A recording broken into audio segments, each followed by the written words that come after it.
Assalamualaikum warahmatullahi wabarakatuh.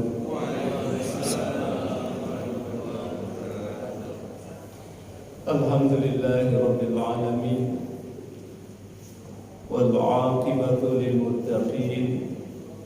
Subhanallah wa bihamdihi subhanallahil azim. 'adada khalqihi wa ridha nafsihi wa zinata 'arshihi wa midada kalimatihi. Allahumma salli wa sallim wa barik ala hadzal nabiyyil karim wa habibur rahim.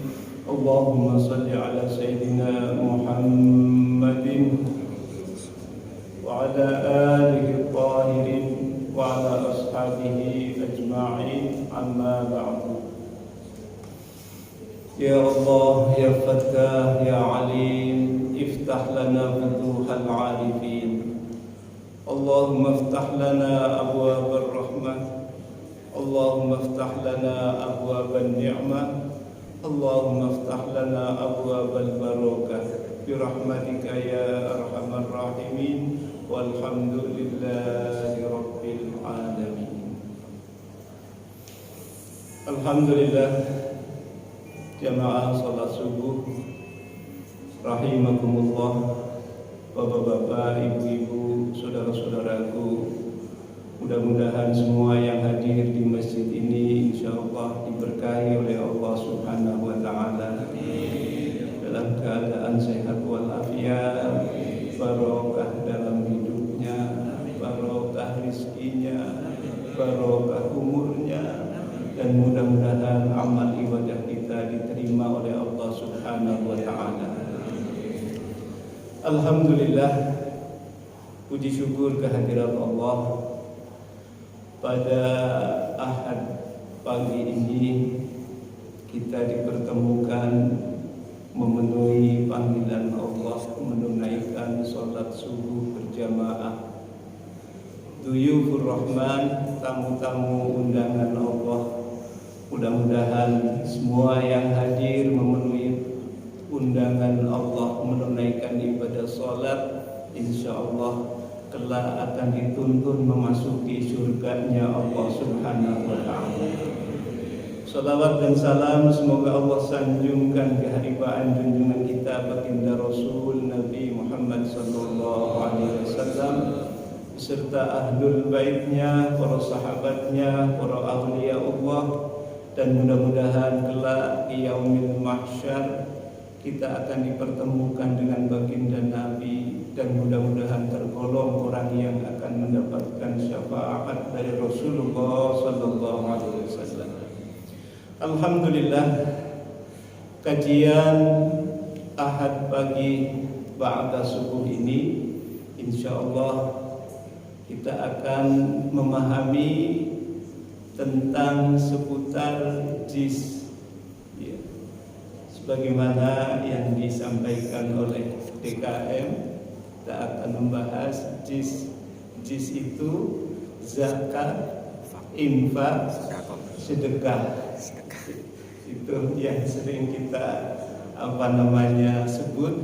Ada lembaga namanya Badan Amil Bajis, ya, Badan Amil Zakat, Infak, Sedekah. Nah, tiga hal itu akan menjadikan tema dan pembahasan pagi hari ini berkaitan dengan kajian fikih ibadah. Ketika kita memahami ayat-ayat Al-Quran, dalam Al-Quran ada 82 ayat yang menyebutkan tentang kewajiban zakat, dan ayatnya kebanyakan diawali dengan perintah sholat. Jadi sholat dengan zakat itu selalu bersamaan, berurutan.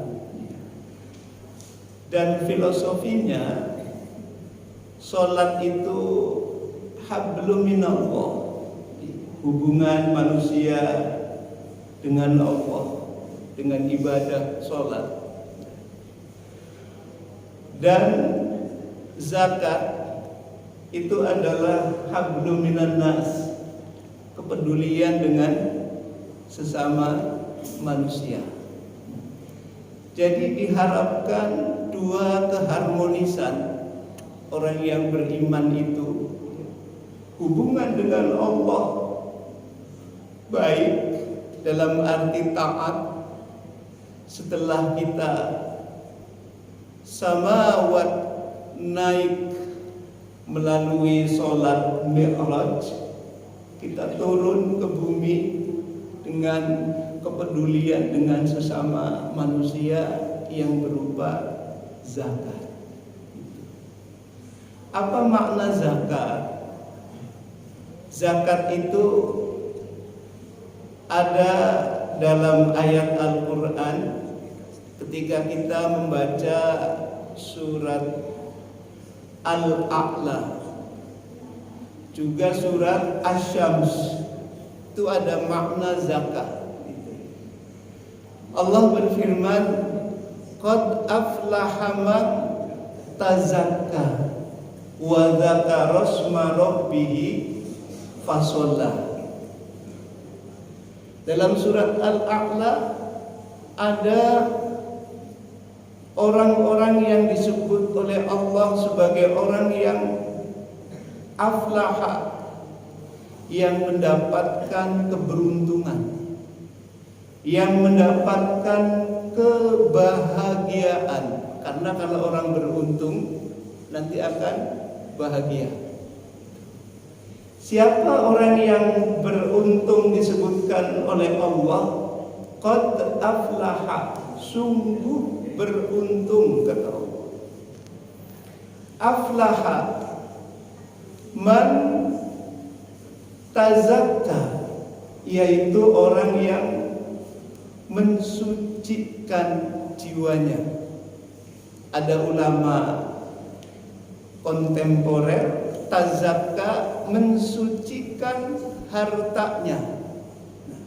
Jadi di sini tazakka makna lafadznya adalah mensucikan. Sungguh beruntung orang yang mensucikan jiwanya. Wa dzakara isma rabbih fasalla. Yang kedua, orang yang beruntung itu orang yang selalu ingat kepada Allah, berzikir. Zikir. Wa dzakara isma rabbih, selalu ingat kepada Allah. Kalbunya, hatinya terpaut, terpaku dengan Allah. Itulah orang-orang yang beriman yang disebut beruntung. Yang ketiga, fasalla, dan orang yang mendirikan sholat. Jadi di sini ada tiga, tazakka, orang yang mensucikan dirinya, wa dzakara isma rabbih, dan orang yang selalu berzikir, ingat kepada Allah. Yang ketiganya, orang yang disebut beruntung, orang yang mendirikan sholat. Nah, jadi lafaz zakat itu maknanya ada tiga. Pertama adalah bersih. Yang keduanya suci, mensucikan. Dan yang ketiganya makna zakat itu berkah.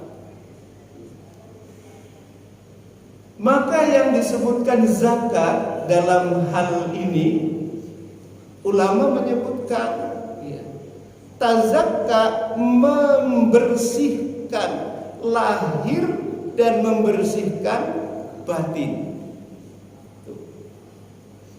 Begitu juga mensucikan lahir, mensucikan batin. Lahir dalam arti rizki yang Allah berikan kepada manusia.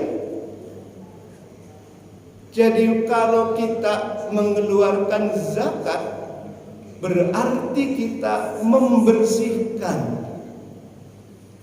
pemberian anugerah Allah kepada hambanya.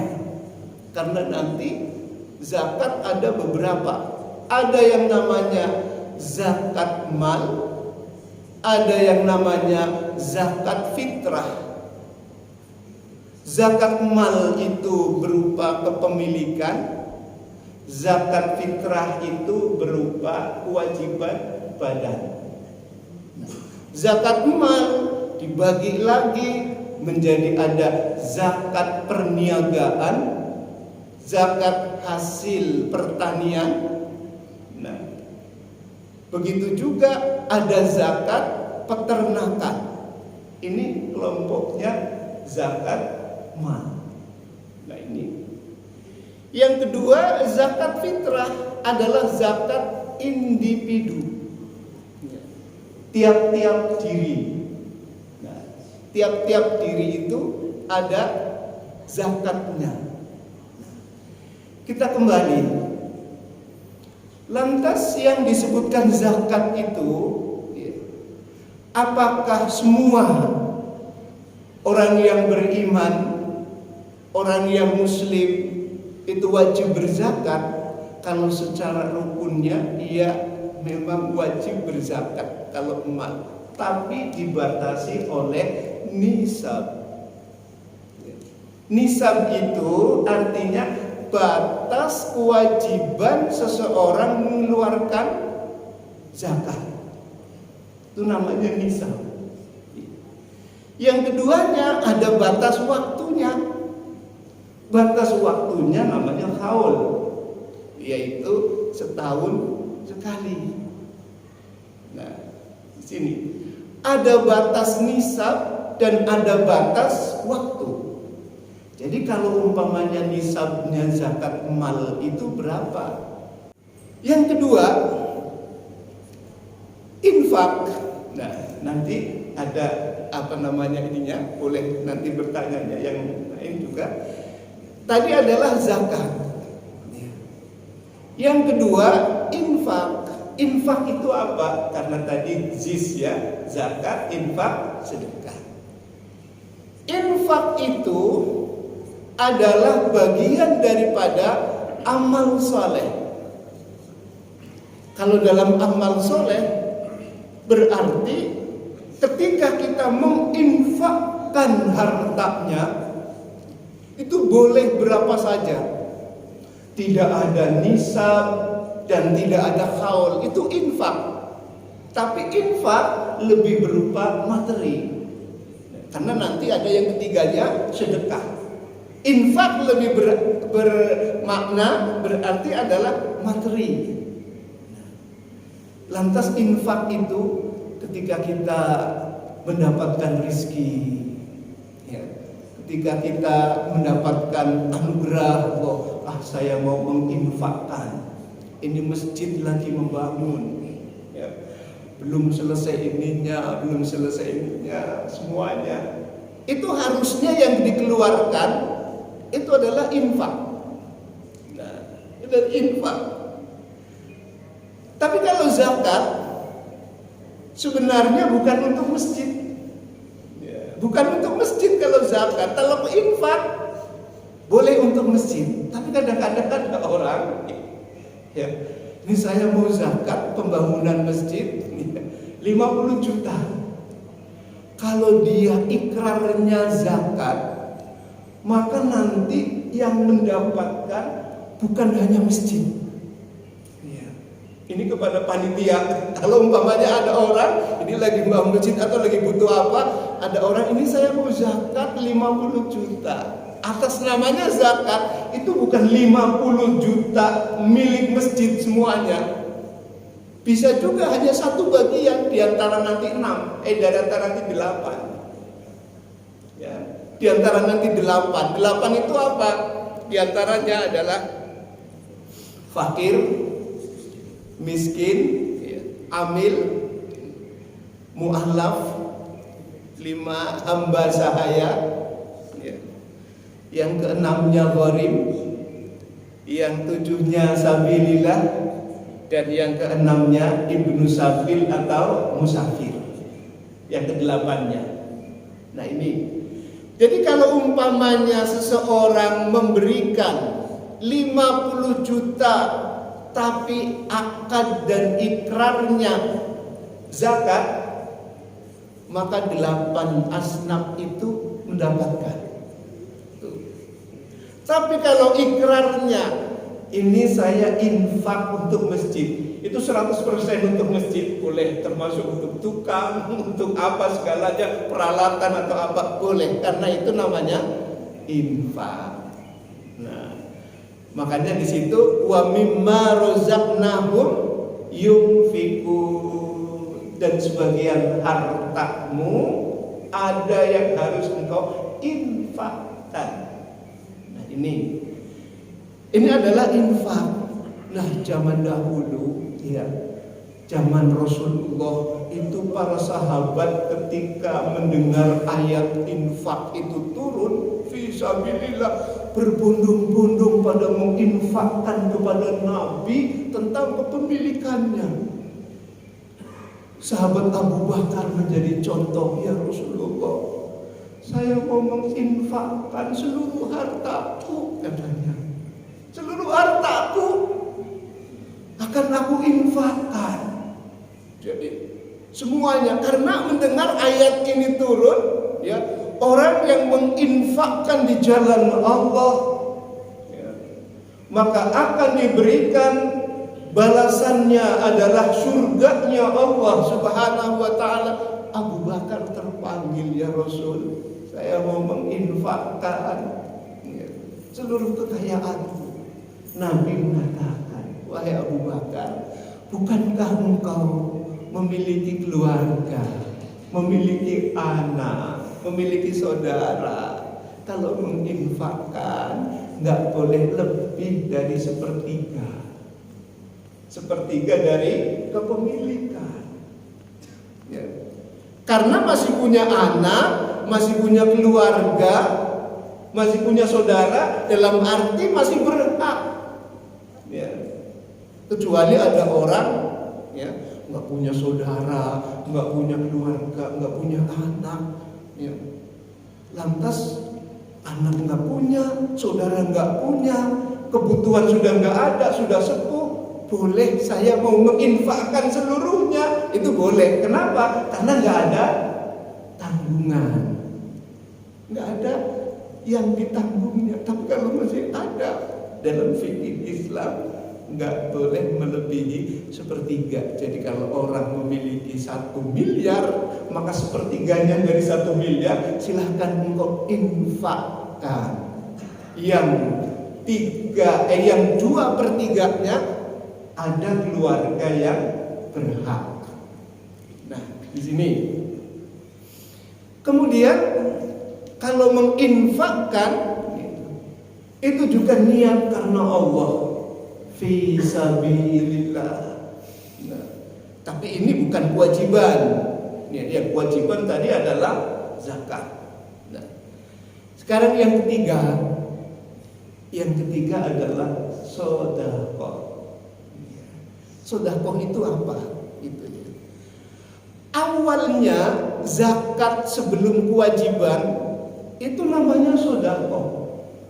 Zakat itu namanya sedekah wajib. Sedekah wajib namanya zakat. Dari mana ayatnya, Pak? Zakat kok sedekah? Ada dalam surat At-Taubah, ya. Surat At-Taubah ayat 103. Allah berfirman, A'udzubillahi minasyaitonir rajim. Khudh min amwalihim shadaqatan tutahhiruhum wa tuzakkihim biha wa shalla alaihim.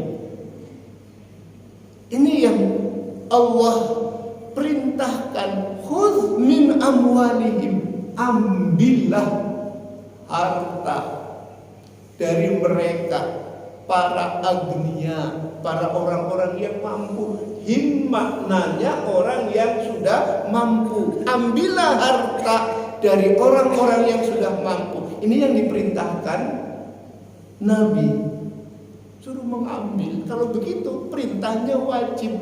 Karena ini perintah wajib, Apa yang diperintahkan? Sodakotan, sodakoh.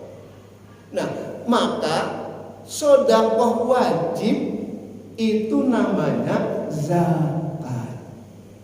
Nah, untuk apa sodakoh wajib namanya zakat? Karena zakat memiliki makna tutahhiruhum, membersihkan.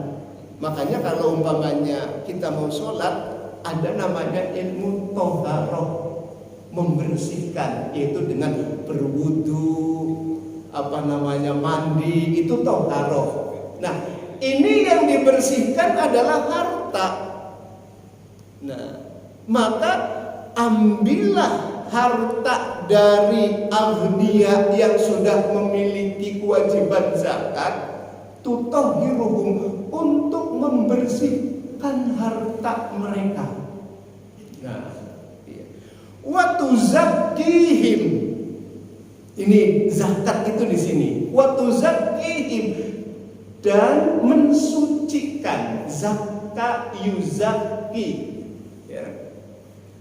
Wa tuzakkihim, dan mensucikan harta mereka. Biha wa shola alaihim, dan mensucikan mereka. Nah, otomatis karena ini sedekah wajib, maka kewajibannya dibatasi dan diatur oleh syariat, oleh fikih. Seperti tadi adanya nisab, adanya haul. Nah, di situ makna daripada zakat. Jadi zakat adalah sedekah wajib. Lantas yang disebutkan tidak dibatasi oleh nisab, tidak dibatasi oleh haul, apa? Itu yang disebut sedekah sunnah. Nah, sedekah sunnah itu sifatnya umum. Orang mau bersedekah, ya. Bukan hanya sedekah itu materi. Karena orang yang gak punya pun ada kebaikan untuk bersedekah. Sampai Nabi menyebutkan, di ruas tubuhmu ada 300 ruas sekian, itu wajib dianjurkan untuk bersedekah. Sampai ruas tubuh kita, sendi-sendi tubuh kita, itu ada kewajiban atau ada anjuran untuk bersedekah. Tapi yang dikeluarkan sedekahnya untuk tubuh kita itu adalah bukan berupa materi. Artinya apa? Segala gerak-gerik kita digunakan untuk kebaikan. Kita memiliki tubuh, memiliki badan yang sehat, lakukan untuk ibadah, lakukan untuk sholat. Sampai Nabi menyebutkan zikir pun termasuk sedekah. Karena pada waktu Nabi berada di Madinah, ada sekelompok orang yang gak mampu datang kepada Nabi, ya Rasul, saya mendengar sabdamu bahwa surga nanti diborong oleh orang-orang yang beriman, kemudian orang yang banyak sedekahnya. Orang yang banyak sedekahnya nanti akan masuk surga, sementara saya nggak memiliki apa-apa. Ya. Ibaratnya kami golongan kelompok masakin, ya, yang tidak memiliki apa-apa. Apakah nanti saya akan bisa memasuki surga? Sedangkan dalam Al-Quran dan dalam hadismu, surga itu diperuntukkan juga kepada orang-orang yang banyak sedekahnya, artinya banyak kebaikannya. Sementara saya nggak memiliki apa-apa. Nabi menyebutkan, ya, nggak usah berkecil hati, nggak usah sedih. Ya. Kau lakukan habis sholat, zikir kepada Allah, tasbihmu sedekah, tahlilmu sedekah, takbirmu sedekah. Kau mengucapkan kalimat subhanallah, subhanallah 33 kali habis sholat. Kata Nabi, fahuwa shadaqah. Ya. Kau mengucapkan tahmid, alhamdulillah, alhamdulillah, fahuwa shadaqah. Kau mengucapkan takbir, Allahu Akbar, Allahu Akbar, berzikir, fahuwa shadaqah. Lantas orang-orang yang tadi mengadukan, nggak memiliki apa-apa, merasa mendapatkan bekal. Alhamdulillah, kalau begitu saya juga akan kebagian surga, gitu ya. Aku akan kebagian surga karena saya ada kesempatan untuk bersedekah, walaupun hanya dengan sedekahnya zikir. Tapi kalau orang yang mampu, orang yang ada, jangan mengatakan enggak, saya sih sedekahnya zikir, padahal dia mampu. Nah ini kadang-kadang orang keliru. Nah, kemudian setelah pulang sholat berjamaah di tetangganya, ya Allah, orang kaya juga ikut berzikir. Orang kaya juga ikut berzikir yang diamalkan oleh Nabi, diamalkan oleh sahabatnya. Lantas mengadu lagi, ya Rasulullah, ternyata orang-orang kaya juga sholat ikut zikir. Kalau begitu nanti orang kaya yang akan memborong sudah sedekah malnya, sudah sedekah materinya, juga sedekah zikirnya. Nah, apa jawab Nabi? Wallahu faddalallahu alaihi. Maka itu adalah keutamaan, fadilah, rahmat dari Allah. Kok nggak usah iri? Nah, kenapa? Artinya Allah memberikan keutamaan liman yasha, bagi yang dikehendaki. Biarlah orang yang kaya, orang yang baik, dia juga ikut zikir dan sedekahnya juga, zikirnya juga, taatnya juga. Ya. Sementara kok hanya mampunya berzikir, amalkan, engkau lakukan, karena Allah lah yang akan membalas. Enggak usah engkau iri kepada orang yang kaya, sementara engkau tidak memiliki apa-apa untuk bisa bersedekah. Sedekahnya hanya dengan kalimat-kalimat lisan. Nah, jadi sedekah itu memiliki makna yang luas. Ada bisa berbentuk materi, ada bisa berbentuk zikir, ada bisa berbentuk ucapan dan perbuatan. Makanya Nabi menyebutkan begitu luasnya ajaran Islam. Orang senyum sama saudaranya, sama temennya, papasan saja, senyum saja sedekah. Tapi senyum ini jangan senyum sendirian. Senyum juga membutuhkan teman.